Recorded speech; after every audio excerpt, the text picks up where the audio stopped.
अस्सलामुअलैकुम viewers, welcome to exploring पाना। तो आज का हमारा डिस्कशन का टॉपिक है एग्रोबैक्टीरियम ट्यूमिफिशंस। ठीक है, तो एग्रोबैक्टीरियम ट्यूमिफिशंस क्या है? ये एक सॉइल डिवेलिंग बैक्टीरिया है। सॉइल डिवेलिंग बैक्टीरिया, ये सॉइल के अंदर रहते हैं। ठीक है ना, तो ये इन्फेक्ट करता है प्लांट्स को और उनके अंदर डिजीज़ काज करता है। ठीक है ना, it affect plant, infect plants को इन्फेक्ट करता है और उनके अंदर डिजीज़ काज करता है। ठीक है, तो एग्रोबैक्टीरियम ट्यूमिफिशंस मोस्टली जो डिजीज़ काज करता है, स्पेसिफिकली ये इन्फेक्ट करता है, स्पेसिफिकली डाइकोट प्लांट्स को ये इन्फेक्ट करता है। ठीक है, और ये जो है वो इग्नोर करता है, कोई भी इन्फेक्शन नहीं काज करता मोनोकोट के अंदर। मोनोकोट को ये इग्नोर कर देता है, उनके अंदर ये इंटरेस्टेड कोई नहीं होता, उनमें कोई इन्फेक्शन काज नहीं करता है। ठीक है ना, तो ये एक, अगर हम इसके करैक्टर की बात करें तो एक ग्राम नेगेटिव बैक्टीरिया है। ग्राम नेगेटिव बैक्टीरिया, ठीक है, ग्राम नेगेटिव बैक्टीरिया। अब हम देखेंगे कि ये एग्रोबैक्टीरियम ट्यूमिफिशंस जो है ये किस तरह प्लांट सेल के अंदर जो है वो इन्फेक्शन काज करता है। तो ये हमारे पास एक प्लांट सेल है। ठीक है, प्लांट सेल, क्लियर, और ये एक एग्रोबैक्टीरियम ट्यूमिफिशंस है।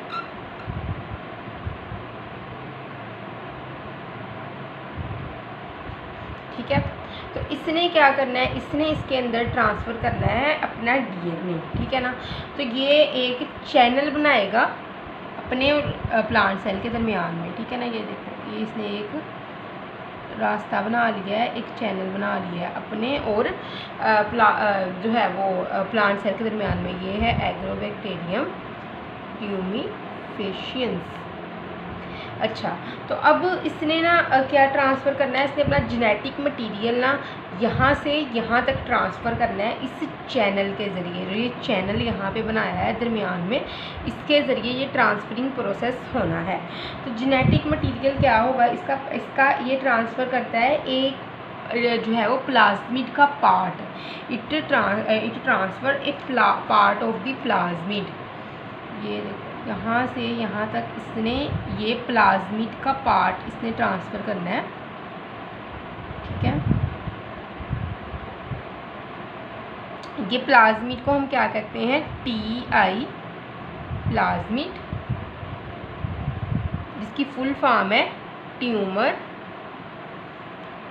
Inducing plasmid. ठीक है ना, ट्यूमर इंड्यूसिंग प्लाज्मिड ये होता है, और इसने जो है वो ये ट्रांसफ़र कर देना है एक चैनल के ज़रिए प्लांट सेल के अंदर। तो प्लाज्मिड हमें पता है कि extra chromosomal double stranded DNA होता है जो रेप्लिकेट करता है इंडिपेंडेंटली। ये इसकी रेप्लिकेशन जो प्लाज्मिड की होती है ये इंडिपेंडेंटली रेप्लिकेट करता है। यहाँ लिख भी देती हूँ ताकि आपको याद रहे कि होस्ट सेल के क्रोमोसोम के अलावा ये इंडिपेंडेंटली रेप्लिकेट करता है। ठीक है ना, तो TI प्लाज्मिड को हम क्या कहते हैं कि TI प्लाज्मिड क्या काज करता है, ये ट्यूमर इंड्यूसिंग प्लाज्मिड है। ठीक है ना, तो tumour inducing plasmid obviously tumour type से स्ट्रक्चर डेवलप करता है, जिसको हम प्लांट के अंदर क्या कहते हैं, गॉल्स। तो ये ट्यूमर इंड्यूसिंग प्लाज्मिड काज क्राउन गॉल डिजीज़। ठीक है, इन प्लांट्स, ये प्लांट्स के अंदर क्या काज करेगा, ट्यूमर इंड्यूसिंग प्लाज्मिड काज करेगा क्राउन गॉल डिजीज़। ठीक है ना, जिस तरह कि हमें पता है कि ट्रांसफ़र करता है अपने पार्ट, डीएनए के पार्ट को। ठीक है ना, जो कि क्या होता है, प्लाज्मिड होता है। तो हम यहाँ पे कुछ थोड़ा सा स्ट्रक्चर देखते हैं प्लाज्मिड का, इस कॉन्सेप्ट को अंडरस्टैंड करने के लिए। ठीक है ना, तो यहाँ पे मैं थोड़ा सा स्ट्रक्चर ड्रा करती हूँ प्लाज्मिड का। ठीक है, तो ये हमारे पास है प्लाज्मिड, क्लियर। तो उसके बाद उसके ऊपर एक तरफ एक रीजन में है TDNA, ठीक है, इसको हम कहेंगे ये हमारे पास क्या है, DNA, ठीक है। और ये जो रीजन होता है ना, ये इसको डिवाइड हम कर देते हैं DNA को 1 और 2 पार्ट्स के अंदर। तो ये जो हम यहाँ पे देखते हैं कि ये रीजन जो होता है ना, ये स्पेसिफिक रीजन होता है, ठीक है ना, जो कि ट्रांसफ़र किया जाता है। सबसे स्पेसिफिक रीजन ये DNA का रीजन होता है, ठीक है। नेक्स्ट डिटेल में देखते हैं, पहले हम प्लाज्मिड का पूरा स्ट्रक्चर ड्रा कर लें, ठीक है ना, ताकि आप इसको अभी ड्रा कर लो साथ ही। तो ये हमारे पास है वायरुलेंस रीजन, वायरुलेंस रीजन, ठीक है। तो वायरुलेंस रीजन का मतलब क्या है कि ये इम्पोर्टेंट होता है इन्फेक्शन के लिए। इस रीजन के बगैर जो होता है ना, इन्फेक्शन नहीं हो सकता है और प्लाज्मिड भी ट्रांसफ़र नहीं हो सकता है, ठीक है ना। और सबसे नीचे है हमारे पास ORI रीजन, ORI रीजन, ठीक है। तो ORI रीजन क्या है, ओरिजिन ऑफ रेप्लिकेशन, ठीक है ना। ये हमारे पास है ओरिजिन ऑफ रेप्लिकेशन, ये रेप्लिकेशन का ओरिजिन होता है, ठीक है ना। तो TDNA के जो है वो पार्ट्स होते हैं, 3 पार्ट्स में ये डिवाइड हो जाता है, ठीक है ना। उसको अभी हम देखते हैं। ये तमाम रीजन्स में से स्पेसिफिक रीजन होता है, ठीक है ना। तो TDNA को अगर हम देखें यहाँ पे,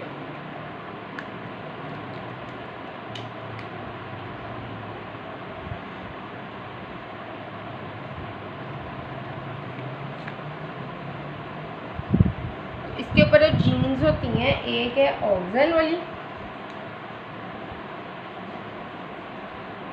ठीक है। हमें पता है ऑक्सिन और साइटोकाइनिन, ये आपने पढ़ा होगा कि ये सेल इलोंगेशन करवाते हैं, सेल इनलार्जमेंट करवाते हैं और सेल डिवीजन के अंदर बहुत ज़्यादा जो है वो इम्पोर्टेंट रोल प्ले करते हैं, ठीक है ना। तो साथ है हमारे पास ओपाइन,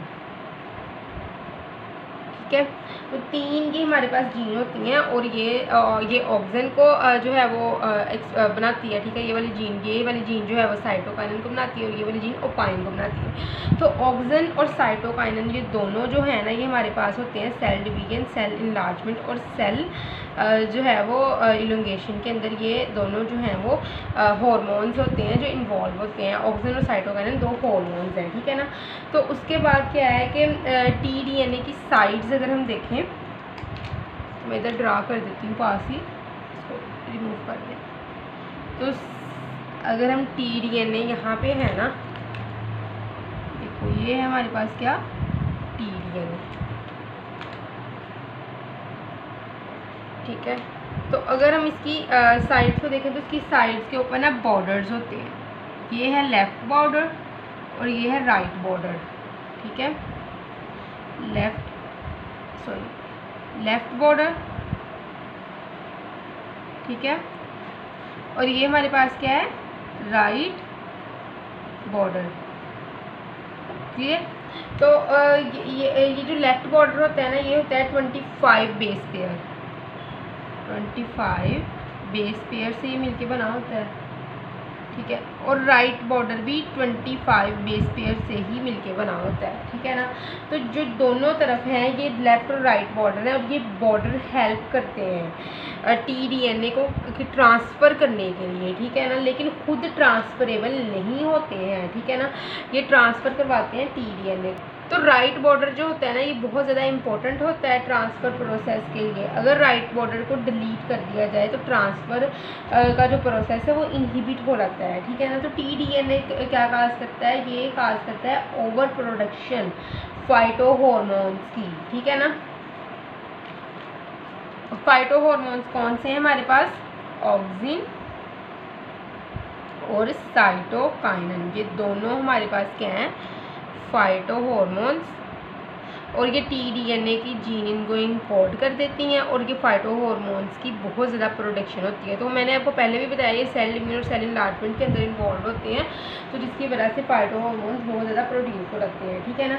तो TDNA के पास ना ये मुख्तलिफ जीन्स होती हैं, ठीक है ना, जो ट्रांसफ़र करवाई जाती हैं। तो हम देखते हैं ये कौन कौन सी जीन्स होती हैं। तो ये डिफरेंट जीन्स होती हैं जो TDNA के पास होती हैं। अब हम इनकी बात करते हैं। TDNA जीन्स, ठीक है। तो एक है हमारे पास OCS जीन और NOS जीन।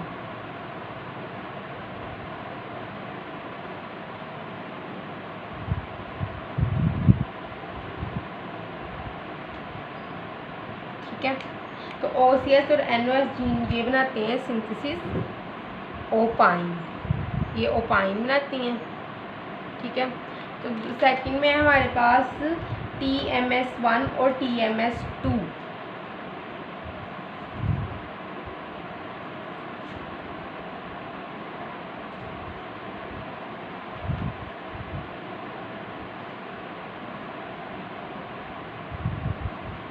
ये क्या बनाती हैं? TMS1 और TMS2 ये बनाएंगी हमारे पास सिंथेसिस ऑक्सिन।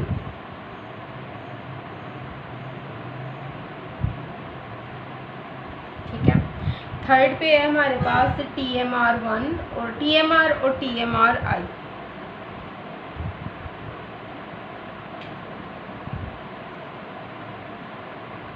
ठीक है, ये दोनों मिलके क्या बनाती है? TMR और TMRI सिंथेसिस साइटोकाइनेन।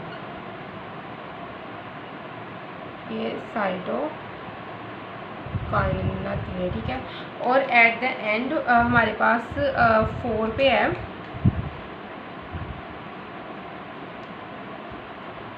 FRS, MAS और AGS।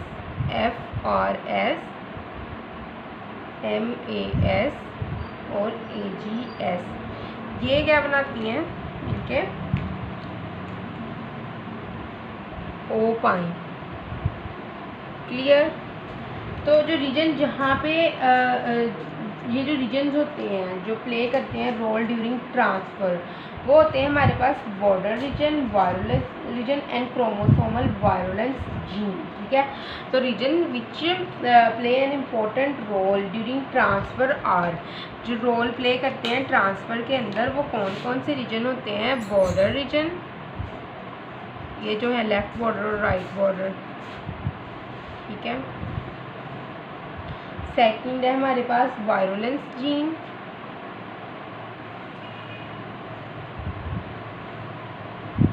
और थर्ड है chromosomal virulence gene,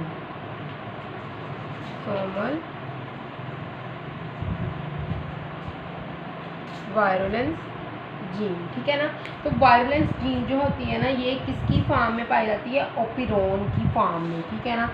virulence ABCDEF, ठीक है ना। तो ये ओपिरोन और जी, तो वायरुलेंस जीन की हम थोड़ी सी यहाँ पे डिटेल से बात करते हैं।